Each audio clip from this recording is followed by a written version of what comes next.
haunt world lost a good one. Jan Skaggs Knuth passed away. Jan was a admin of our group. She was the owner of Gray House Haunts. She lost her battle with cancer on November 11th, 2025. I had the pleasure to meet Jan at Trans World a few years ago. We got to hang out and talk about haunts and relax a little bit with everybody, and that was a good time. Jan has been on many of our calls and masterminds. She was a member of the Haunter's Toolbox. In this episode, we get a past episode of Jan talking about her book, Not Afraid to Slay, which is all about the women in the haunt industry. If you don't own this book, I recommend go buying this book. I believe it's still available on Amazon. It's called Not Afraid to Slay, Women of the Haunt Industry. This is a memory of Jan. This is a older podcast episode. We decided to republish this in Jan's memory. So if you knew Jan, go share your love. Go share how good of a person she was.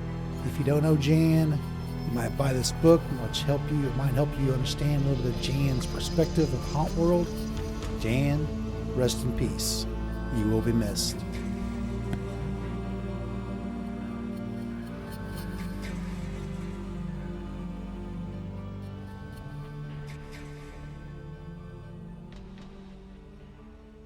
Welcome to Haunt Topic Radio, the podcast for haunters by haunters.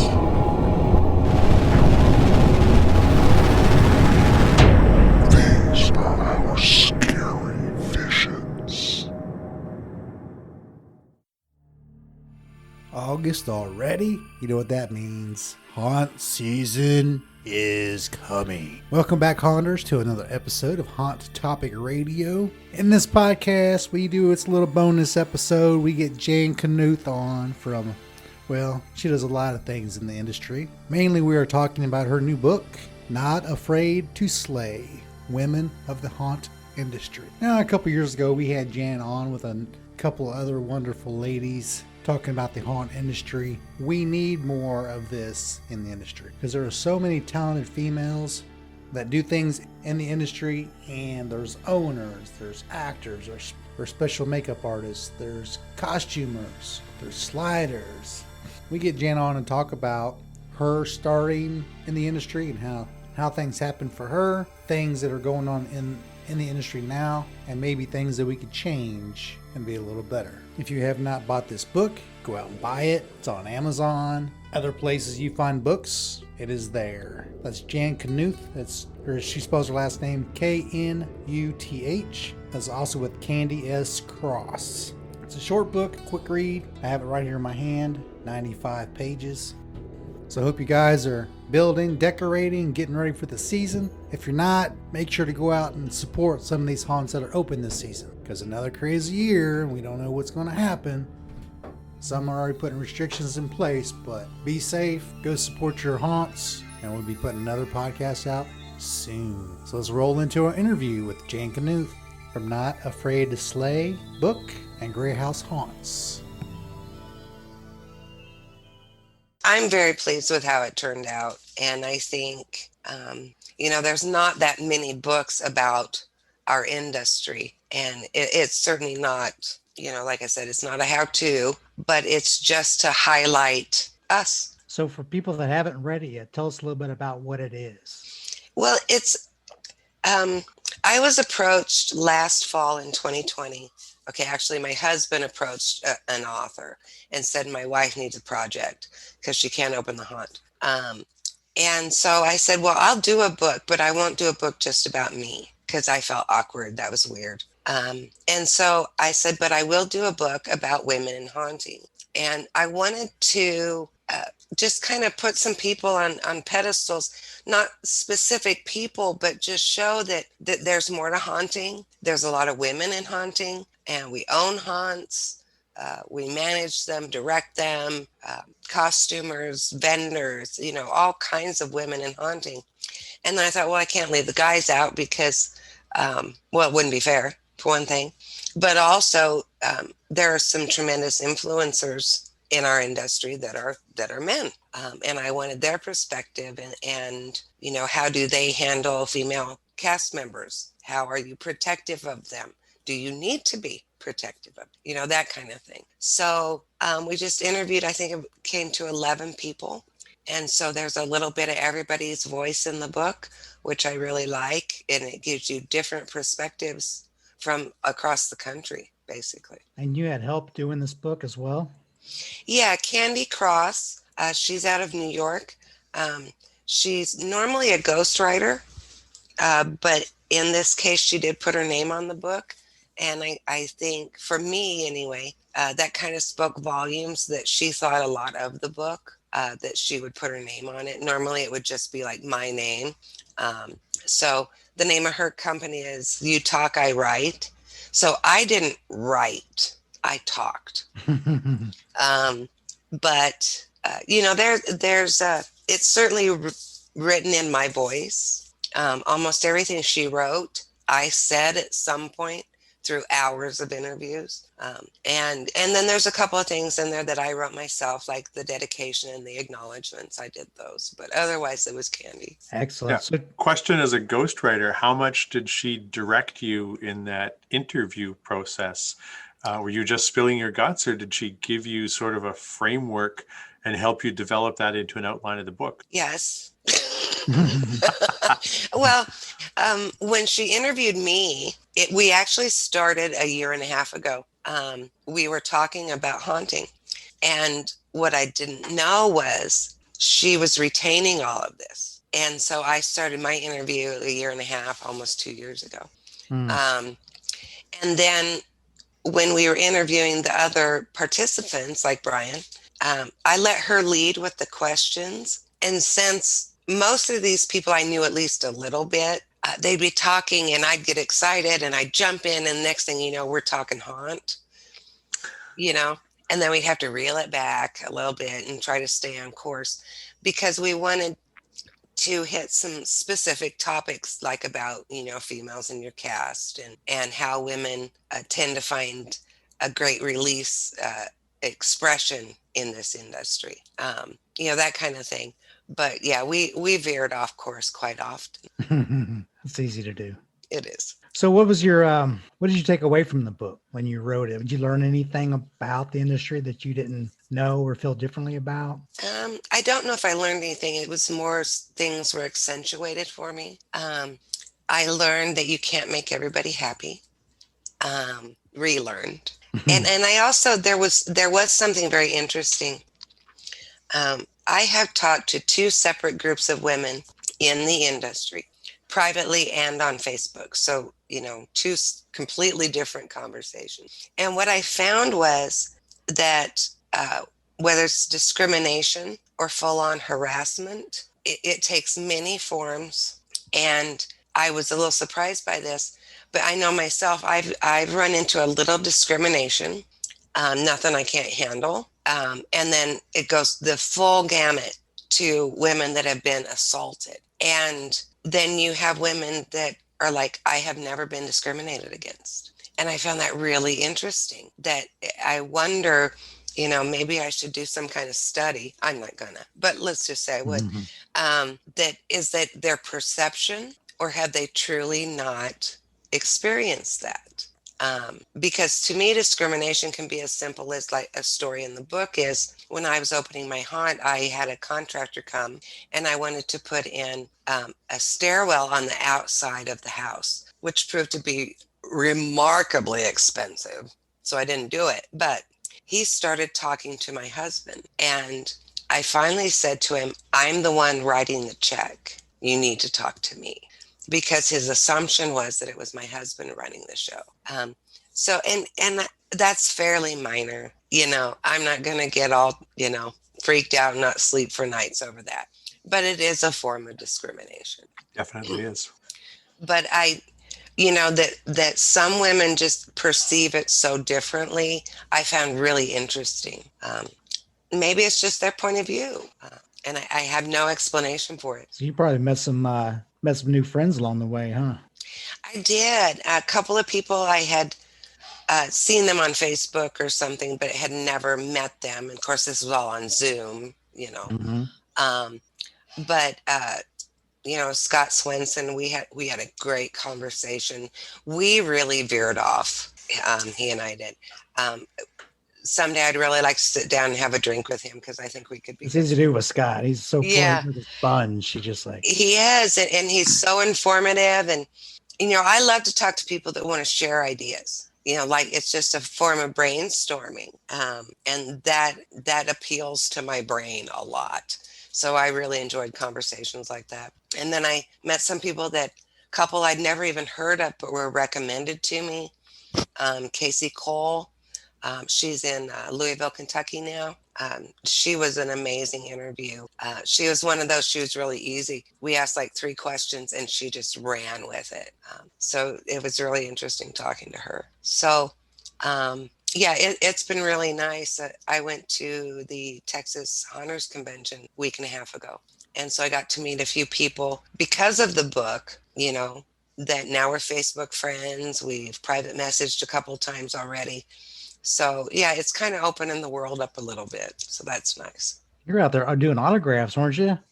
It was a little weird. It was a lot weird. I had a gal, I was walking across the parking lot and I hear someone yell my name, and I turned and looked, and there's this woman running at me and I don't know her. And she's like holding this book up, and I thought, is she going to hit me? You know, what's she doing? And yeah, I'll leave that other comment out. Anyway, so she said, would you sign my book? And I was like, oh, of course. Yeah, of course I would.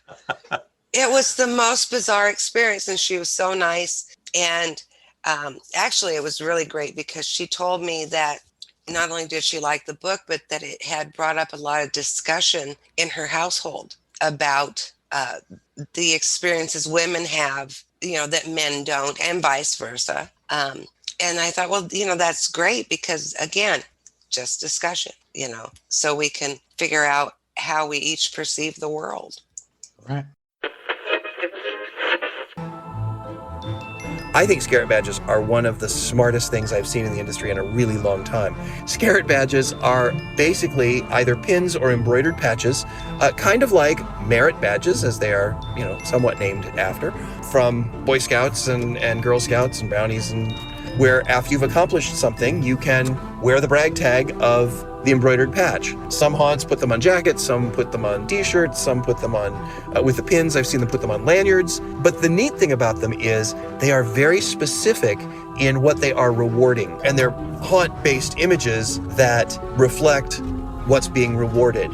It's retention, it is bringing people back, and it's actually giving your haunters, your haunt performers, the ability to share that they are haunt performers.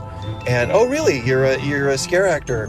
Where do you do that? And then they will insert the name of your haunt right there. So it's also marketing. I've always been a big fan of Scarrett badges. I think they're great. So check them out, scarrettbadges.com. No, that is not a paid advertisement. That is just my recommendation. I think it's really cool. ScottSwenson.com. It'd be great if those experiences in the household or with some of the children and you know, family and friends, so that they have an alternate view of what goes on and maybe correct it at a young age, right? Absolutely. You know, like the experience with the contractor and my husband, you know, it can be as simple as you're talking to your friend and they say, I went to the doctor, and then you say, what did he say? You know, that is saying that to young girls, that's saying women can't be doctors. And, you know, a lot of us don't perceive of that. I've done that. I've said that exact thing. That's why I use it as an example. We need to stop assuming that, you know, a costumer is a female. Not all costumers are female, you know, and not all doctors are men.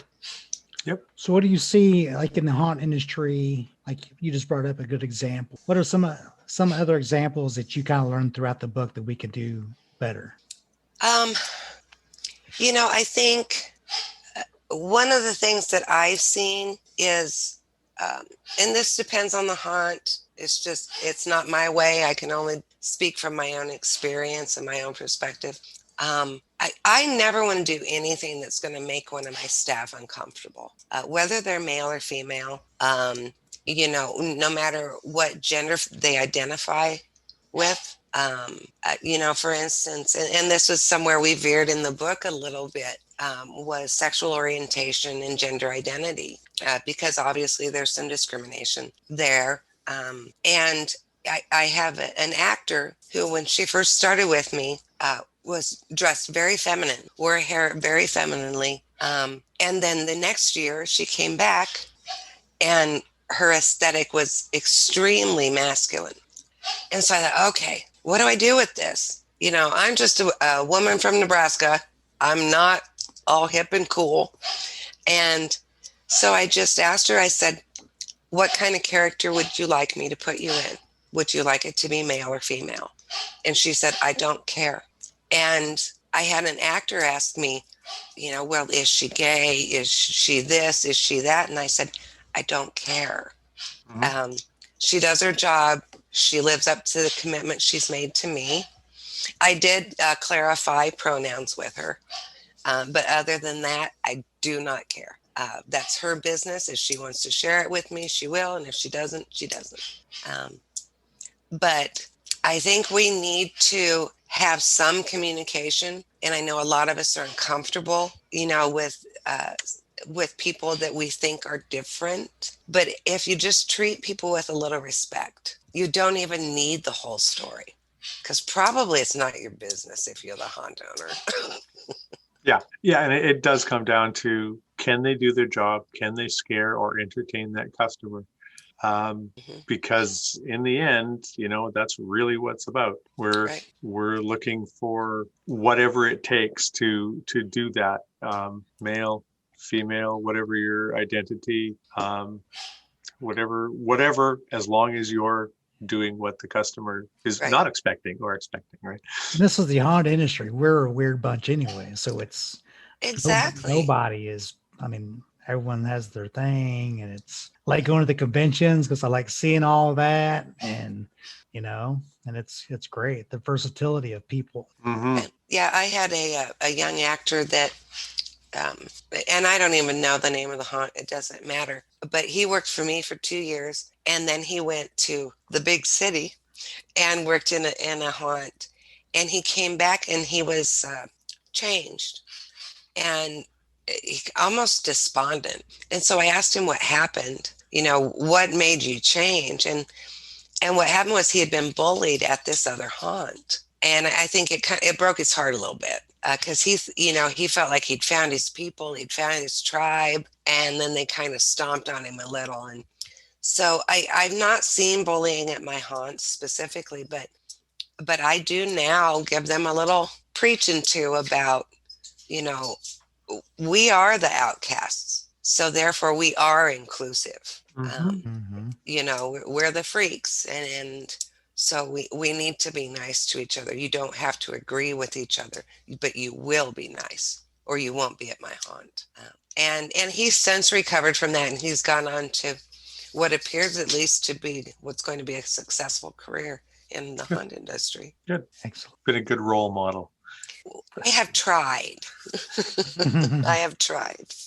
Yeah, we raise them up, and that's the thing about us, haunt owners and managers, is that we do kind of take them under our wing and raise them up and watch them fly away. I've had ones that go off to college and art school and theater school, and it's just like, yeah. I found myself in an interesting situation this summer. I had no assistants. They were all gone. Wow. Like I said, they moved away, they went to college, they thought they had to grow up and get a real job, stuff like that. And so I've been kind of patchworking people in to help me. And normally I have like these 3 people come on these 3 days, and we just work until we stop. And so it's been a little different this year, but hopefully it'll still work out. Yeah. Well, just, like what they say, I asked that question on Hunter's Toolbox about what kind of advice did you get the first time haunt owners. And of course, the old quote, well, the customers don't know that you didn't get something done if you didn't get something done. and some are thinking that the mask mandates and some of the COVID stuff might come back. There's that potential. Yeah. So this is another weird year, going into another weird year anyway. A lot of people are just saying, just survive it. Just, if you're going to open up, just survive it and do what you can. I know a lot of people were successful last year, putting the mandates in place and stuff. So just hang in there, Jan. Yeah. Well, just 2 hours ago, I got a message from my niece who grew up and moved away and got a real job. But she just found out that as of tomorrow, where she works is requiring masks again, and that's in Kansas. Now, she works with people with disabilities, so a lot of them are more susceptible to disease and that kind of thing. So, not quite a medical place, but still close contact with a vulnerable population. I think it's possible that we're going to get at least some stricter mandates. I'm praying we don't get shut down in any way. Right. Well, just keep that contingency plan in the back of your mind as to how you can run a haunt with everybody masked. Right. And then hopefully you don't have to go there. But, hopefully we don't have to. I had a plan last year, and I think I'll still follow it with Brian mentioned when we were talking earlier about the expanded queue, that kind of thing. I'll be using more noisemakers this year, which is what I intended last year, that kind of thing. So I'm still going to do that because last year we had set the house for that. And I thought, well, I'm not starting from scratch this year. I don't have enough money. I didn't make any last year. Yeah. So we're just doing a kind of a continuum, and I think we'll be able to open. I think still using hand sanitizer and stuff, no matter what the powers that be say. Right. So tell us where we can find your haunt. My haunt is in Holdrege, Nebraska. You probably can't find it, but you can Google it. It's Gray House Haunts, and we are a true Halloween haunted house. It's actually just a large old house that I decided to make spooky. But it's a good haunt. It's the little haunt that could. That's what I always call it. Yeah. What's the population of your town again? We're about 5,500. And so, in 2019, in 6 nights, we did 3,400 people. And you figure, that's 3/5 of our population. Mm-hmm. I dare somebody else to do that, but of course we're pulling from the other communities, but I'm 3 hours west of Omaha. And Omaha's the only place anybody's ever heard of in Nebraska, it seems like, except maybe Lincoln. Right.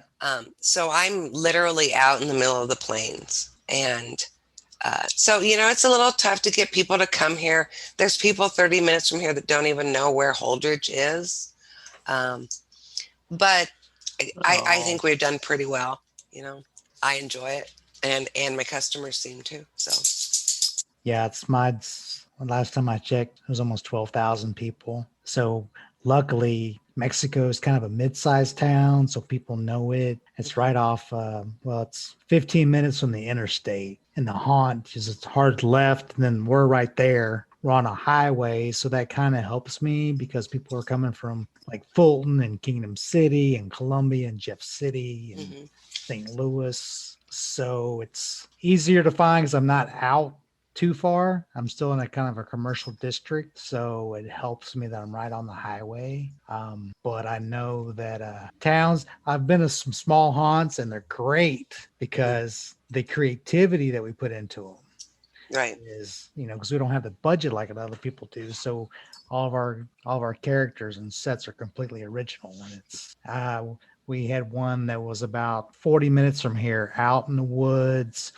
It was on his farm. He had barns and Mr. Bill's Thrills. and he shut down. And I would always go back there every single year. We would get a crew of guys and go. But yeah, it was just old, simple scare tricks, startles, handful of actors. I like it. I would like to, the concept of yours and what you've talked about is great. So, because I like old houses. Yeah. And I tend to lean kind of the actor, theatrical, we don't have a huge budget. I can't afford the big animatronics. And even the ones I could afford, sometimes I literally don't have the space for them. So yeah, you get really creative. Last night, my helper that was there with me, we cut pallets in half to make the lower half of a cemetery fence, because I can't get a tall enough cemetery fence by the 1st of October. And so we're going to put short wrought iron on top of a pallet, and then I'm going to cover it with greenery so it looks like a hedge. And it will look great. We'll make it look great. But that kind of creativity for me is the biggest payday. But I love that part. I feel like I'm winning and creating at the same time. That's important, because if you get bogged down in some of the stuff, just like you're saying, or Brian was saying, the guests don't know what isn't done, in most cases. So you do something like that, and you found a way to create something new, make it close. It wasn't exactly maybe your final ideal, but still, it sets that mood, sets that atmosphere, sets up the rest of your haunted house. And it's like, oh, I did that, right? Yeah. I made this out of, it's not exactly what I wanted, but damn, it works really well. And sometimes it's even better than the original thing might be. This shrubbery idea. Well, now I have somewhere to hide lights, and wires and people, maybe pop-up actors. Yeah. So it might actually work better, and I'm saving some money, just because the shipping date wasn't going to work.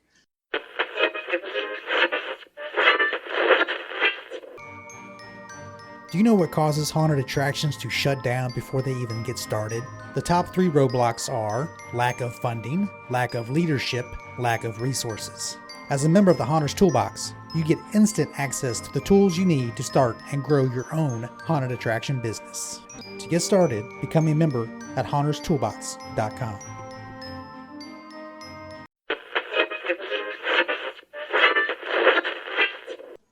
But I do find a lot of the joy I get from haunting is that exact kind of thing. Right. It feels like a victory. Yeah, that's I got all this stuff I've been hanging on to, just big pile of, well, I don't say pile, but it's stacked on shelves. I know what it's going to be eventually. Old chandeliers, old barrels. I have 2. Yeah. So you just go walk around that shelf. You're like, oh, that, and that. Perfect. Just cram it together. A lot of times my staff, we'll be standing there and we'll think, how would we, fasten this or connect these two? And I'll just stare at it a while. And then I just kind of run away, grab a box and just start going through it, because I know there's this one weird chain in there, and it's like, voila, here it is, I don't know. It feeds my soul. That's important.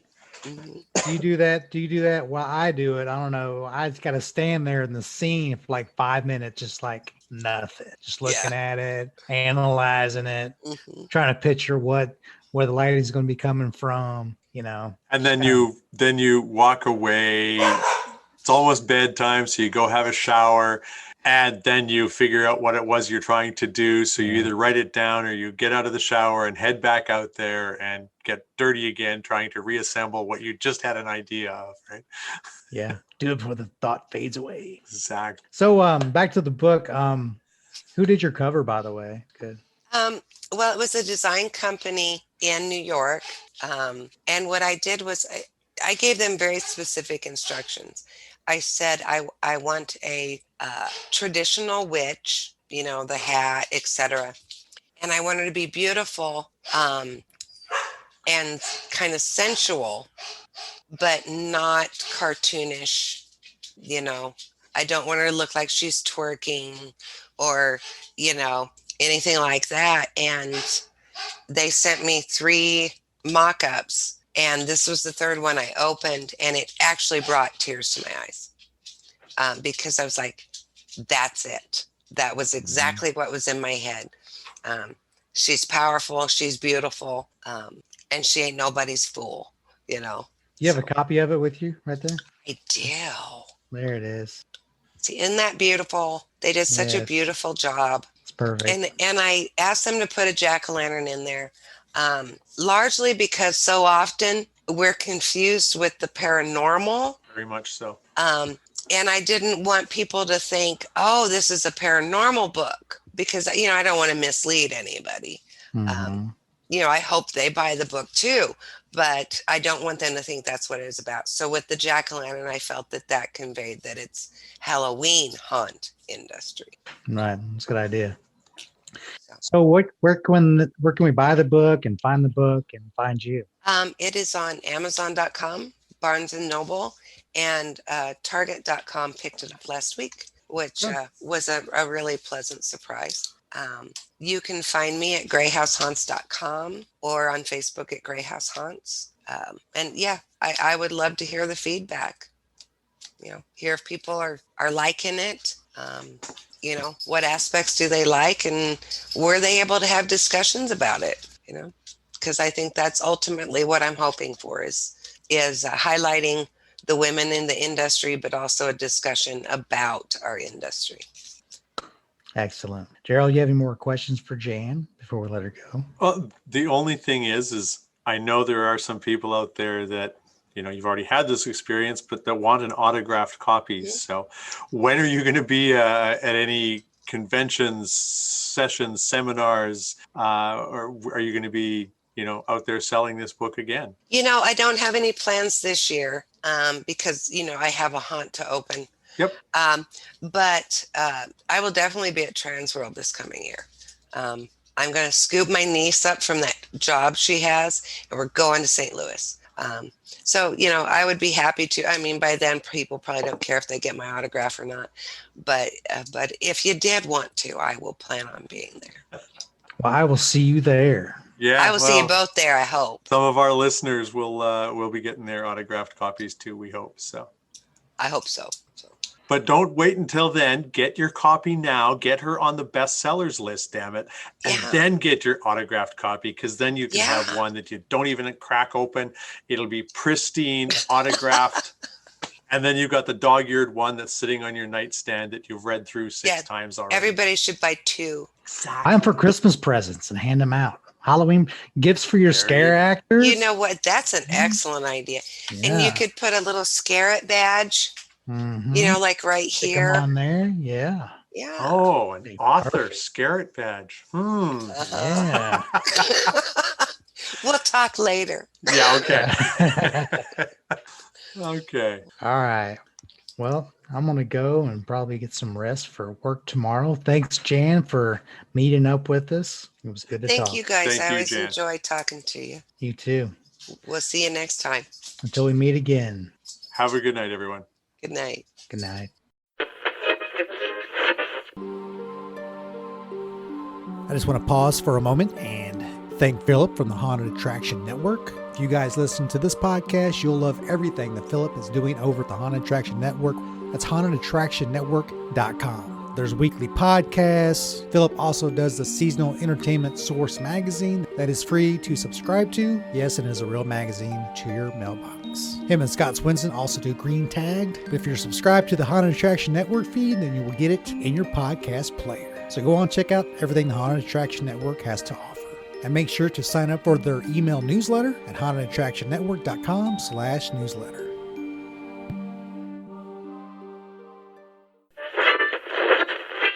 This podcast episode sponsored by Scarrett Badges. Get your Scarrett Badges at scarebadges.com. Also sponsored by Haunter's Toolbox. Take your haunt to the next level at haunterstoolbox.com. Thank you for listening to Haunt Topic Radio. Please leave a comment wherever you found this podcast. Each comment you leave will help spread the word to other haunters around the world. See you next time.